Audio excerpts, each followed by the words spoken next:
હું વિસાવદર ભેસાણ અને જૂનાગઢ ગ્રામ્ય મત વિસ્તારના ધારાસભ્ય તરીકે આજે શપથ લીધા છે ત્યારે ગુજરાતના પનોતા પુત્ર, ધરતીપુત્ર, ખેડૂત પુત્ર, ખેડૂતોના મસીહા સ્વર્ગસ્થ કેશુબાપા પટેલને આજે હું યાદ કરું છું.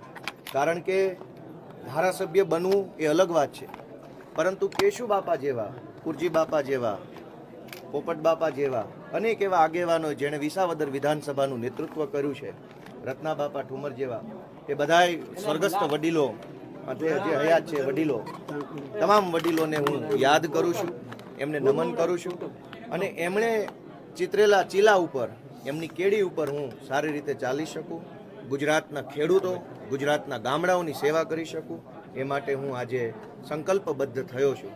દોસ્તો, આજે આ શપથવિધિ જે છે એ માત્ર એક ધારાસભ્ય તરીકેના શપથ નથી.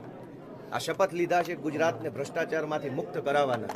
આ તબક્કે હું વિસાવદર ભેસાણની મહાન જનતાનો ખૂબ ખૂબ અને વારંવાર આભાર વ્યક્ત કરું છું કે એમણે એક મારી જેવા સાધારણ પરિવારના જુવાનિયાને કેવડી મોટી જવાબદારી સોંપી છે.